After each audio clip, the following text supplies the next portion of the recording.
Overlook, Casino de Paris, nous avons lancé publicité officielle pour le concert le 7 novembre à Casino de Paris. Donc, tout le monde a une publicité officielle. Depuis qu'un artiste a lancé que le 7 novembre à Casino de Paris, artiste a appelé ça programme, tout le calendrier, et tout le monde a une salama. Donc, publicité proprement dite, non salamité. Nous avons contredit tout le monde le concert ni les bétama, le concert ni les bétama di banda mboka, oyo, c'est la publicité de billet sili. Et tu as au salamateur. Le 7 concert le 7 novembre, oyo, publicité mon qu'on a les salamité à concert Nabiso et le 7 novembre à la Casino de Paris. Moutouna ça y est. Avant de parler, il faut 7 fois tourner la langue. D'autant qu'on a dit qu'on pour battre ça mon abino, pour battre ça bino ka, tu peux battre mon akebo loba. Il faut vraiment vérifier qu'il y a une source vérifier est-ce que maman n'a loba. Bah loba qui a monté, on s'est posé la question avant de regarder loba. Nous avons compté que billet à 180 € à Casino de Paris, si sans publicité, nous avons dit. Alors, ceux qui billet à 180 € et si comme ça, comme on a artiste et moko, à la publicité, n'est pas professionnelle. Que maison de production, tu peux Casino de Paris, ça la publicité pour le concert le 7 novembre. Et ça la mité. Mais bon, c'est posé la question, billet si comment? Il y a des concerts où il y a des publicité, banane artiste, la publicité, panneau, 4 mois avant, 5 mois avant. Donc, concert en décembre, il fiche, panneau, publicité, ils ont les Canada depuis janvier. Mais bisous, c'est ça la montée. Vous sentez pas que non, toujours travailler normalement. Là, c'est pas l'inabino. Pourquoi? Parce que vous connaîtrez la vérité vous affranchira. Et peut-être que pourquoi. Et aujourd'hui, vous comprendre la vérité. Que mademoiselle tamoulaï pour nourrir internet n'a pas mensonge. Je mets ma tête à couper. Na lancé défi. Na bandeko tout bosser la mission. Bosser la mission. Na lancé défi. Défi na ngezali boy. Avant artiste topé Overlook topé Casino de Paris, va lancer communiqué officiel. Tu peux lancer publicité.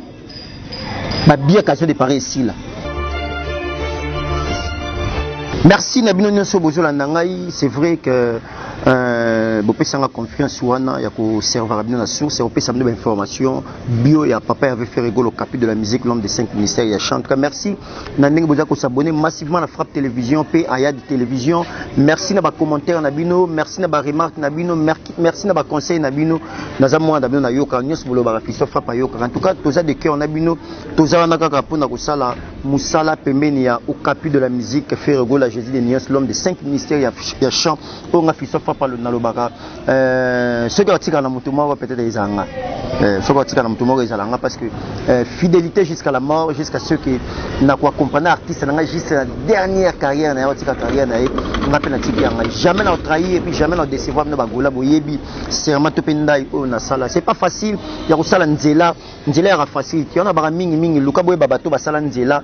Keboli ngaboye babanel baleka na nzela yango. Bato basala nzela ba. Isa bato basala nzela basala yango na passe. Faut créer nzela, il faut bouka. Nzela monsieur nzela zate, il faut luka kusala.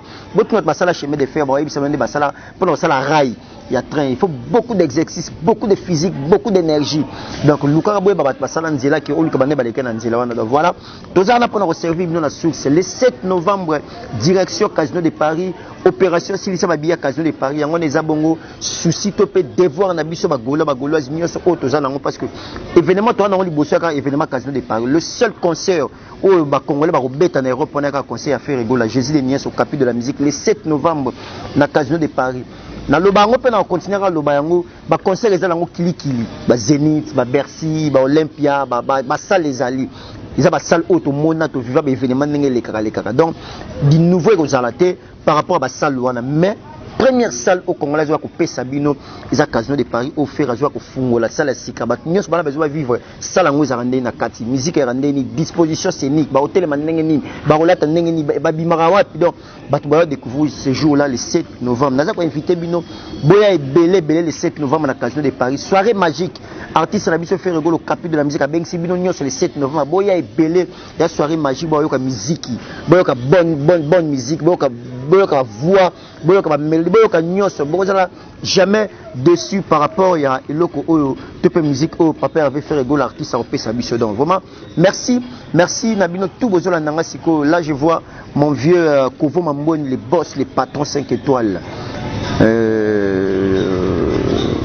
c'est mon amour à l'action de ma pêcheur qui me tapé sur Mbisi les vieux Kovo Mamboni les boss 5 étoiles un grand merci Yaya Kati les patrons merci na maman Florence Lubaki merci maman na ba conseil na opembe na papa merci beaucoup en tout cas naza de cœur on a bu na lelo na repé ça me merci merci na mon vieux même Kabiscofil merci à toi na ba soutien na ba conseil na ba remarque na tout oh ça la pour la petite un grand merci même Kabiscofil na pêche merci à toi na bo sanité mon vieux Roger Dey Mampouya merci Kouloutou pour la soutien na total pas petit na office son frère grand merci na obosa na ngote et puis Yannick Kaenga là mon invisible yanga ndeko yo yebi ndeka to sola ndeka to lobaka en tout cas merci na ba soutien na total Chico Mabelema mais Dadi Mavungu Vungule en tout cas un grand merci na Trésor Pembele toute l'équipe merci beaucoup na ba soutien na bino na nina mekempe ko sembola to pe na nina mekempe ko pesa mo exercice to na mekempe ko recadrer penzate mais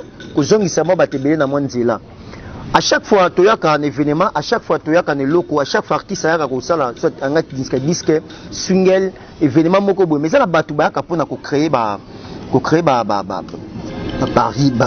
pardon, ko créer barrière, ko créer moi incompréhension blo mo ezangatina vis-à-vis artiste na bicho.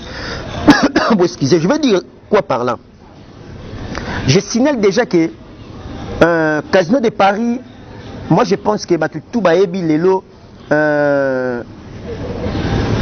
Overlook Casino de Paris nani va lancer publicité officielle pour le concert on est le 7 novembre à Casino de Paris donc tout le monde une publicité officielle depuis qu'un artiste n'a pas lancé que le 7 novembre à Casino de Paris artiste a le bac a fait un programme tout le calendrier et tout le monde n'est pas salama donc publicité proprement dite nani salamité mais tout cas il y a 4 mois 3 mois et demi, 4 mois à concert.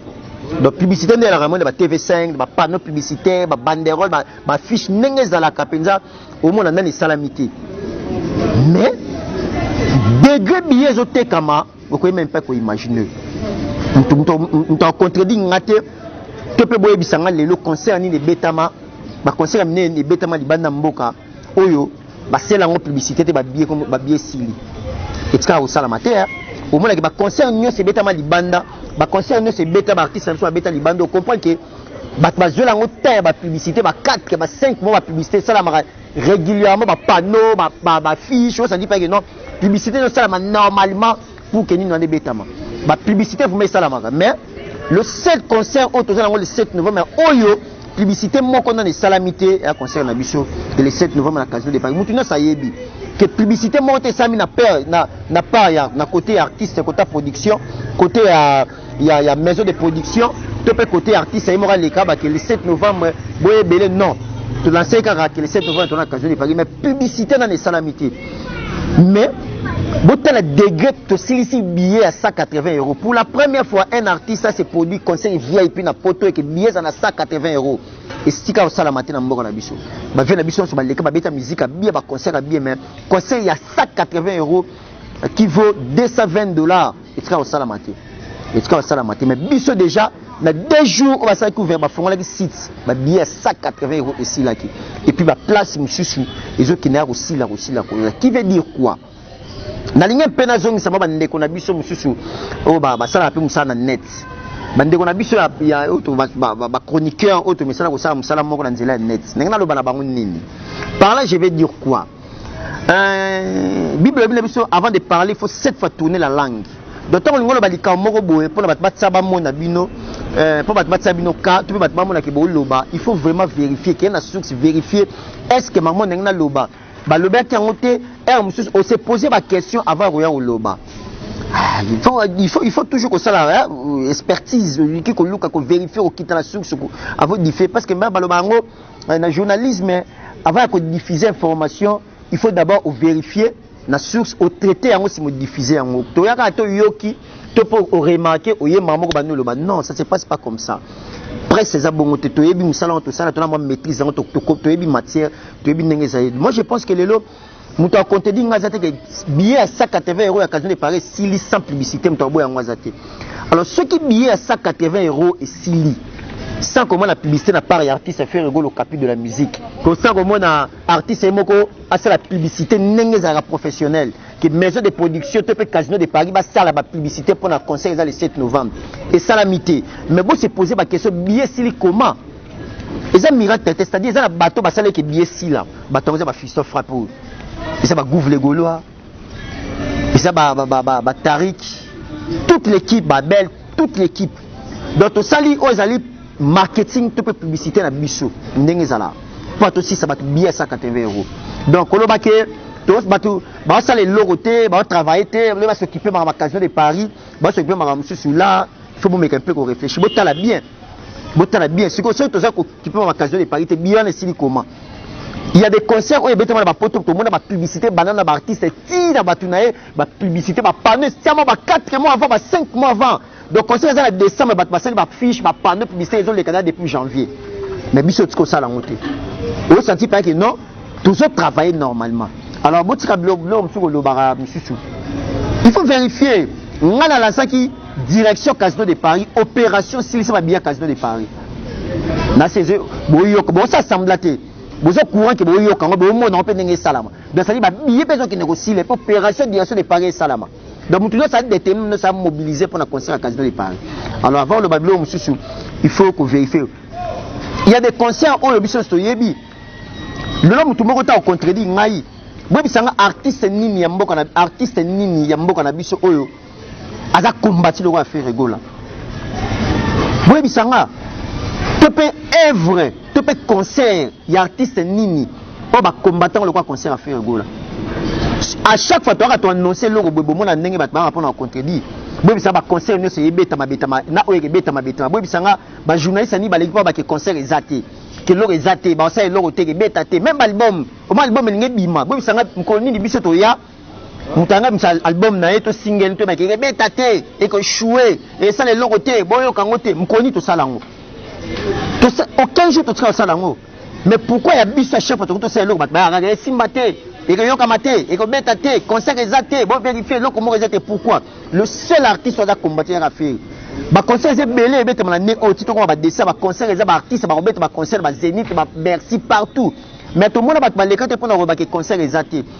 Mais comment quand un concert na bisonné bah les comment bah concert exact na Casino de Paris, concert et bête maté. Aujourd'hui on a degré bah tout bah campagne de déstabilisation. Alors surtout dit forte. Surtout tu as argumenté, tu as lobaté, tu as parler ti.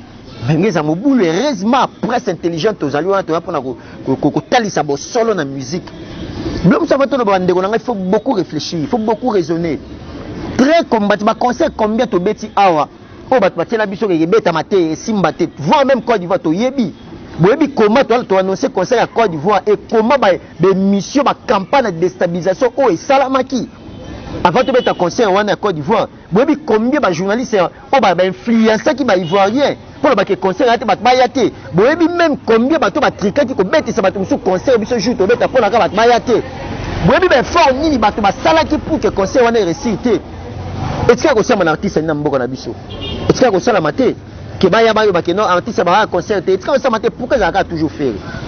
Et besoin que le ba que non il faut changer balanga. On essaie de vous connaîtrez la vérité et la vérité vous affranchira. Na sepeli na bino pourquoi parce que na ebisa rabino que vous connaîtrez la vérité vous affranchira et peut-être batmazara que nazara ba bongo pourquoi et aujourd'hui ba comprendre la vérité que batmazara qui tamulai pour nourrir bat internet na ba mensonge. Et merci quand la point wana bon reconnaître au moins vérité que Fiston Frappe avait raison que vous connaîtrez la vérité combien de personnes combien de fois ba consibiso et bon reconnaître que bazaki tana bango ya ko na artiste na batune ya ko nourrir batuka na mensonge d'internet ba kosaki ka lokuta oyo on a reconnaître vérité bolobika ya ngwana que batu ba kosaki biso trop et biso to na bo solo na musique. Vous comprenez? Donc ça dit très combattant artiste. Comme ça, tu annonces comme ça à Casino de Paris. Mais bino bo moi ndenge be monsieur Salami. bato ba conseil exact conseil bête mati bo moni bato ba plus loin que ba n'importe quoi bo yebi mais comment bien sili bon mais tout ba question aussi si ba bien 180 € comment mais il y a des conseils les annoncés qui sont bien sur une cité mais pourquoi vous parlez pas de ça c'est vous retourner pour faire rigole et nous sommes des intellectuels donc tout ça musala oh tu as la maîtrise et puis tu es bien musala on est salama donc tu es bien marmozolo donc derrière Malobanio c'est un esprit. Donc derrière Malobanio c'est un esprit. De temps bon le bamakamwa temps bon le baké boye c'est-à-dire na kati na bino si malango esprit moko ezana. On se toyebi. Alors bon bimsaka face. Bon le baka boya ndeka direct. Bon na ndeka direct et bon na basima boya rote net te. To ça musala biso valablement et puis to teka artiste na biso valablement na ba œuvre na ye. Il va bien on continuer aussi et j'ai même ma tête à couper na lancer défi. Na bandeko tout bosser la ngabe mission nga na lancer défi na ngezali boy avant artiste topé overlu topé Casino de Paris ba lancer communiqué officiel topé ba lancer publicité ba bien Casino de Paris ici là na lancer défi avant la publicité à Casino de Paris et banda to aussi ça va bien Casino de Paris na lancer défi o atie tembe bosser la mission bo benga ngayo et moi pose et ça a bien beau comme nous les pour tous on attaque des semaines tous les cas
Voilà, merci, nous sommes de retour. Image je salue plaisir na maman Lanita la gabonaise.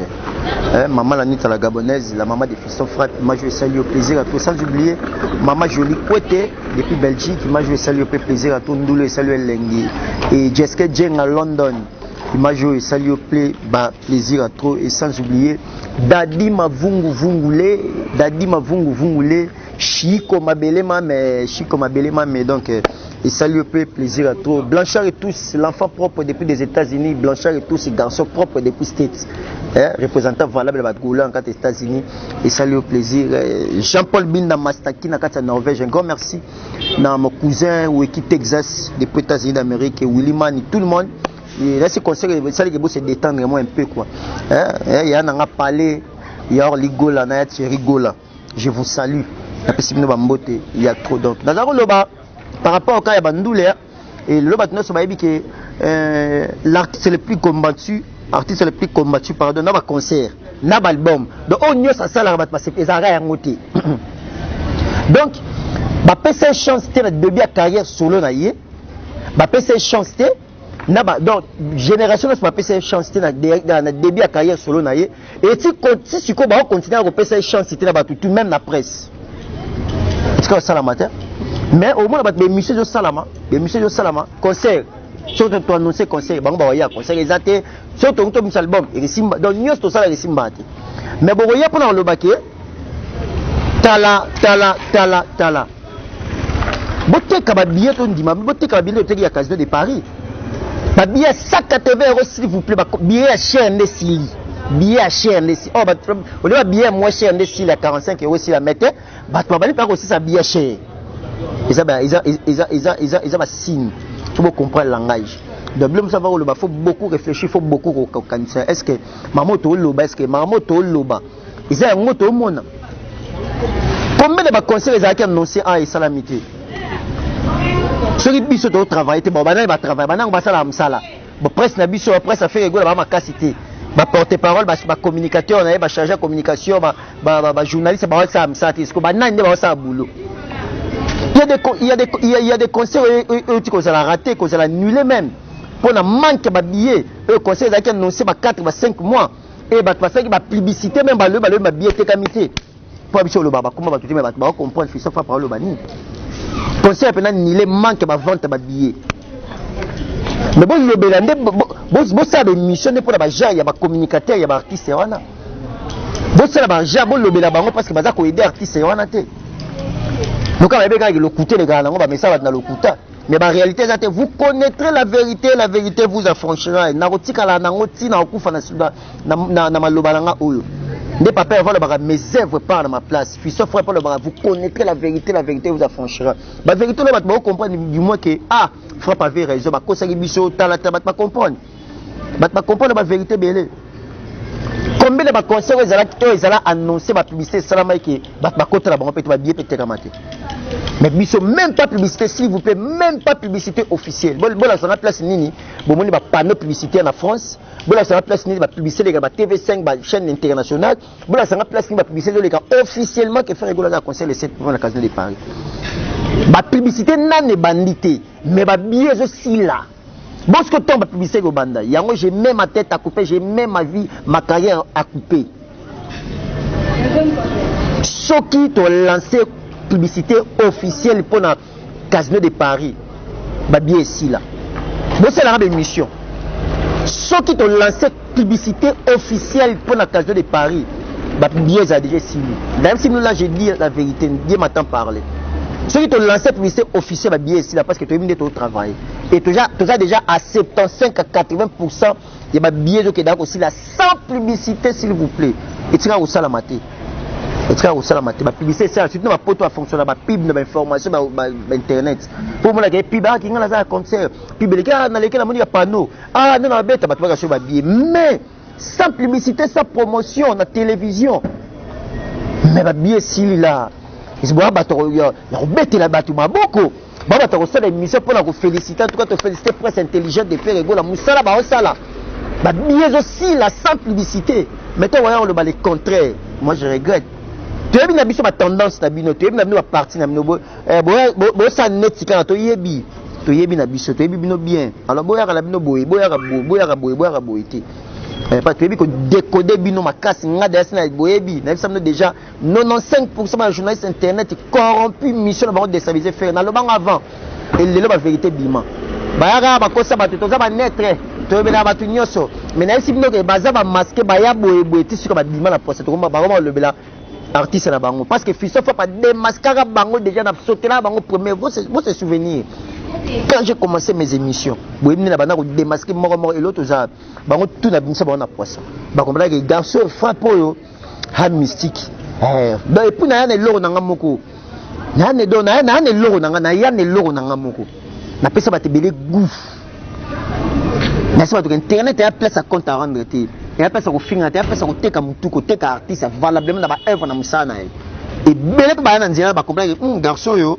Puis ça frappe à un style moroboy à tout l'ande bah na moi boy tu as na bosono ça la bien tu as na bosono et ça la bien bosono na makambo donc voilà c'est un peu ça on a reconnu que le bana bande kono so ba la bazuli baka on a fiston frappe le père de la révolution tout ça na tout ça la boulot makasi donc tout ça boulot makasi bon début de la semaine hein bon début de la semaine avec ngai dom zamba l'intouchable les endroits puis vers petit naé na pesi ma bon début de la semaine vient en Edo Muzamba l'intouchable Yaya Katsi bon séjour à Kinshasa bon début de la semaine à double Toto Chibola très très fort très puissant bon début de la semaine à Charlie la page à bourse européenne bon début de la semaine à mon vieux à parler Doudou Kamalan dans Motomoko très bien Makasi Yaya bon début de la semaine et que tous ensemble Yaya Nangai Pati Malobo très puissant puis vient petit naïe bon début de la semaine Kouloutou na peso ba merci à tout Edgar Kamalando bon début de la semaine na biyo za noble sur l'Arabie est très posé venanga Mena Kamalando l'honorable Mena Kamalando bon début de la semaine na bo santé Axel Bosangi bon début de la semaine na peso pe ba mota to Barbara Nadine projecteur bon début de la semaine na peso ba mota to na bo santé Guy Makoda les tendanciers ils ont toujours classe ils ont toujours propre Guy Makoda non les lots Babi changera quoi Ricky Loum et les barons bon début de la semaine ayo venanga do Muzamba l'intouchable Ali Jambo marché central bon début de la semaine ayo Tata Peggy Passos donc na pêche bon début de la semaine ayo tout ça toujours ensemble kaka ndenge ezalaka Orsini Lumene autrement dit les visionnaires merci vraiment na comme na suka ezaleka juste pour na mekempe ko épinglé le 7 novembre rendez-vous n'est pas manqué Casino de Paris avec Ferrego le capu de la musique l'homme des 5 ministères ya chant boya revivre soirée magique te ben si boya belé le 7 novembre à Paris boya belé boya ko concert ya VIP ya cher ya classe boya ko ba violent boya ko musique wana opéra lyrique symphonique classique pour faire rigoler la bête la biso bon la piano mais c'est Théo Payen bon la violon ba mindele to bête en live pas biso ça la live biso ça na raté boulot na biso ngona cop na biso ngona donc papa avait son raconter na micro na sino bobo ça na bino parce que cop na yango wana donc abosa na raté vraiment merci na bi ke boze belé na pesi mbote na Clémy Mongango moi na Lyon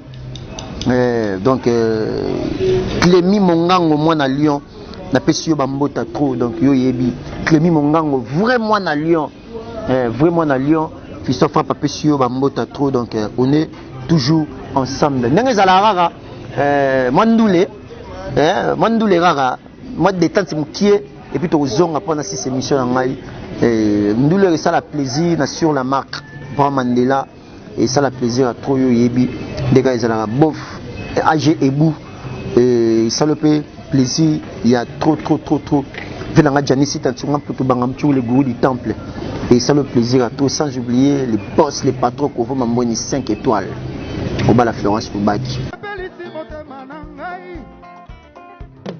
natondi nanga motema na elengi yo Roger Sita okei bango meka atakungalaki pesandi un sentiment et se propagé na motema nanga dodo wetinako na chetema dodo wetinako dodo wetinako dodo wetie bembele Mamunda Roger Sita ajukela mboto ateligola abasare tute yemba yomilo ifanda kompana. Voilà, nous sommes de retour et ça lui plaisir na Capo les Mola hein image ça lui plaisir à tourner Capo les Mola donc image ça lui maman la plaisir et sans oublier Clémy Mogango mwana ya Lyon.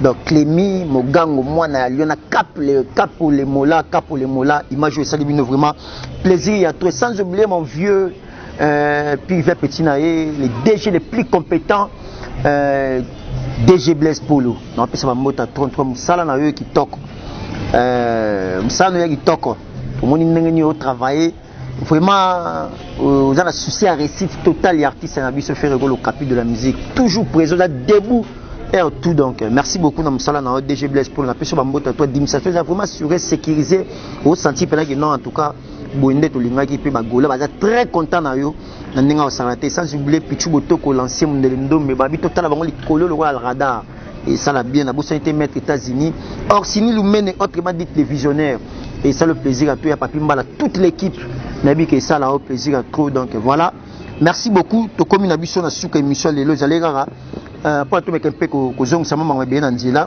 trésor amke na rai pa bate bele babunge manzela bato beba bunge manzila lo mo très zonga na mo rai ke ça la bien mama titi ka scène na kata be mingam resto Ritz Yoyebi, salon de coiffure Ritz, Nakata Berminga, Mwana Mama Titi Kassendo. Vous êtes toujours ensemble. Salon Quito Nakata Saint-Denis à Paris, na Pessio Bambota, on est toujours ensemble. Agence, il y a fret, il y a solo, où est-ce que ça rate, raté, Bwana Mushinda. Bwana Mushinda, c'est-à-dire Ngwanzu, Kinshasa, Angola, Kinshasa, Ngwanzu. Bwana Mushinda, les boss des patrons depuis Ngwanzu, na Pessio Bambota, Balabi, vous hésitez, les Congolais, vous n'imez la biso. Vous savez, qu'on a mené à Bwana Mushinda, en tout cas, agence très crédible. Donc, sûr, il y a une ponctualité pour la fidélité à ma client. En tout cas, merci beaucoup les boss des patrons Bwana Mushinda. En tout cas, Moussala et Salama. Tous en apprenant ça pour nous sommes un grand merci. Tout, vous avez dit la fils frappe le père de la révolution. On a su qu'on a ban à Paris, battu tout. Vous avez appris la maman MJ300, maman Sandi Beka Telian Sana. Tous en apprenant ça la Moussala. En tout cas, tous en vous soutenir Bisso. Le 7 jeudi, pardon, délégation qui présentait. Délégation à presse intelligente, c'est-à-dire Fiston Frappe, Gouv les Gaulois, Tarek Ngangou, Kiler Kilesi, Héritier Iboula Mouyara Solo, tous abonnés dans la ville province Yamatadi, Congo central, pardon, dans la province à Congo central, dans la ville Yamatadi, équipe presse intelligente en ligne, tous Alawana.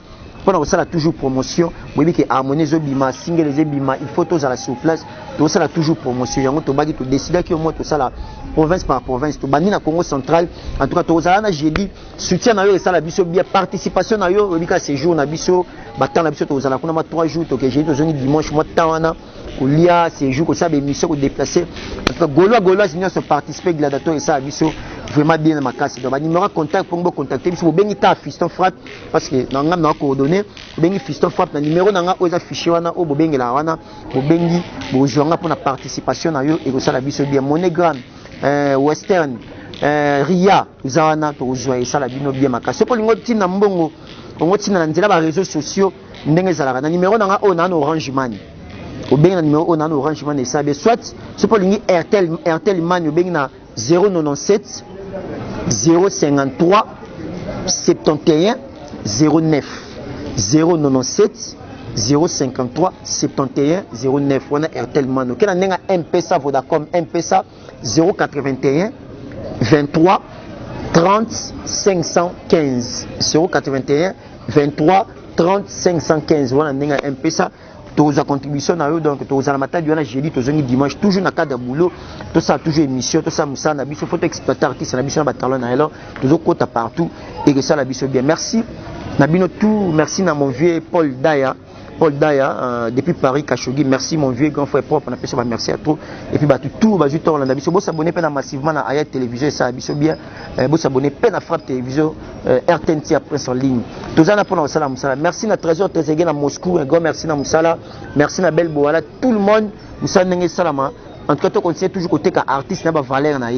Rendez-vous le 7 novembre Casino de Paris, n'est pas manqué. Direction Casino de Paris, opération Silissa va bien Casino de Paris. Il y a un mot de passe na biso, on est objectif na biso clair haut aux gens. Merci beaucoup na monsieur Ozaki wana. Restez toujours branchés sur Frappe Aya Télévision. Bonne suite des programmes et au revoir.